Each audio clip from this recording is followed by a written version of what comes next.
Hello বন্ধুরা, সবাই কেমন আছেন? এই অতিরিক্ত গরমে আমার মতো যারা ঠান্ডা কিছু খেতে পছন্দ করেন তাদের জন্য অবভিয়াসলি একটা খুব ভালো চয়েস হতে পারে কোল্ড কফি। তাহলে চলুন আজকের এপিসোডে বানিয়ে নেওয়া যাক কোল্ড কফি রেসিপি। আর হ্যাঁ, অবশ্যই ভিডিওটিকে লাইক করতে ভুলবেন না কিন্তু। আপনাদের একটি লাইক আমাদেরকে অনেক উৎসাহ দেয়, যাতে আমরা এই সুন্দর সুন্দর রেসিপিগুলো আপনাদের কাছে সিম্পলভাবে প্রেজেন্ট করতে পারি। আমি 2 টেবিল চামচ মতো কফি পাউডার নিয়ে নিয়েছি।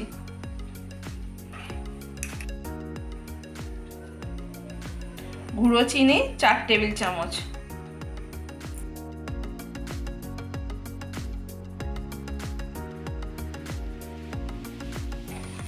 আমি সামান্য ঈষদুষ্ণ একটু গরম জল করে নিয়েছি। এটা দিয়ে আমি কফি পাউডারটা এবং চিনিটা গুলে নেব।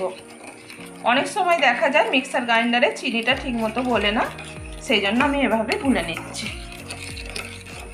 আমি মিষ্টির পরিমাণটা 4 চামচ মতো দিয়েছি। আপনারা যে যেমন মিষ্টি খেতে পছন্দ করবেন সে তেমন দেবেন। আমি হাফ লিটার ফুল ক্রিম দুধ নিয়েছি। দেখুন ওপরের মালাইটা কি সুন্দর বসেছে।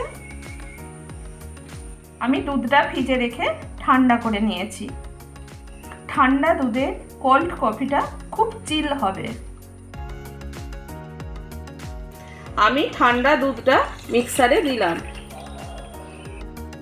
কফি পাউডারের মিক্সটা যেটা আমি বানিয়েছিলাম সেটা আমি এতে দিয়ে দিচ্ছি। কয়েক টুকরো বরফের কুচি আমি এতে দিয়ে দেব।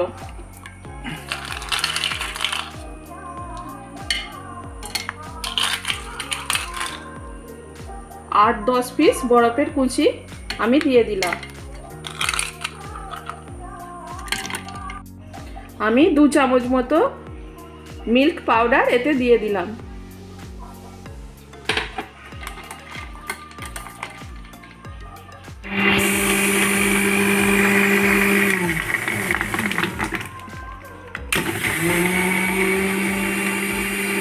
আমি এই মিক্সারটা 2 থেকে 3 মিনিট মতো ব্লেন্ড করে নেব, তাতে ওপরের ফোমটা খুব সুন্দর হবে।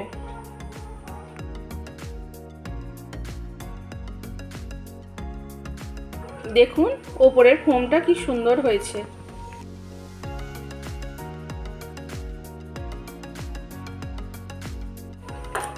আমি এভাবে চকলেটটা গলিয়ে নিয়েছি, গ্লাসগুলো একটু ডিজাইন করব বলে। আপনাদের কাছে চকলেট সিরাপ থাকলে আপনারা সেটাও ব্যবহার করতে পারেন।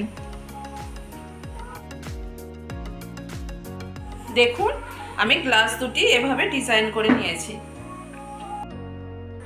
এতে কফিটা পরিবেশন করলে দেখতে খুবই সুন্দর লাগবে। আপনারাও এভাবে ট্রাই করে দেখবেন।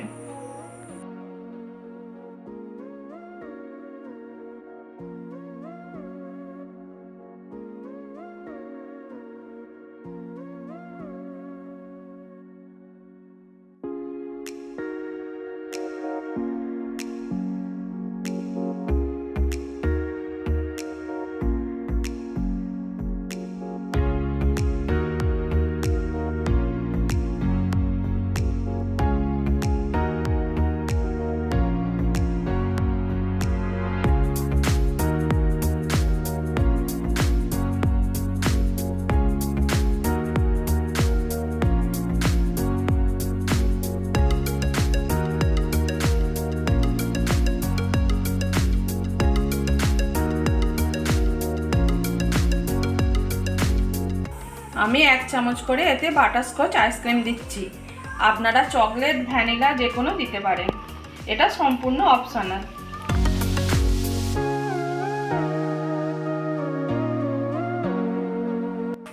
কিছুটা চকলেট দিয়ে আমি ওপরটা ডেকোরেশন করে দিচ্ছি, এটা দেখতে সুন্দর লাগবে বলে।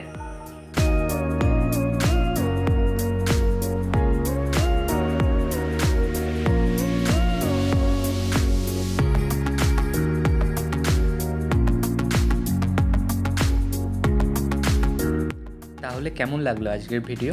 অবশ্যই কমেন্ট করে নিজেদের মতামত জানান। লাইক করে আমাদেরকে উৎসাহ দিন, আর এক্ষুনি সাবস্ক্রাইব বাটনে ক্লিক করে আমাদের রান্নাঘরের রকমারি পরিবারের সদস্য হয়ে যান। আবার দেখা হচ্ছে নতুন এপিসোড নিয়ে। সবাই খুব ভালো থাকবেন। ধন্যবাদ।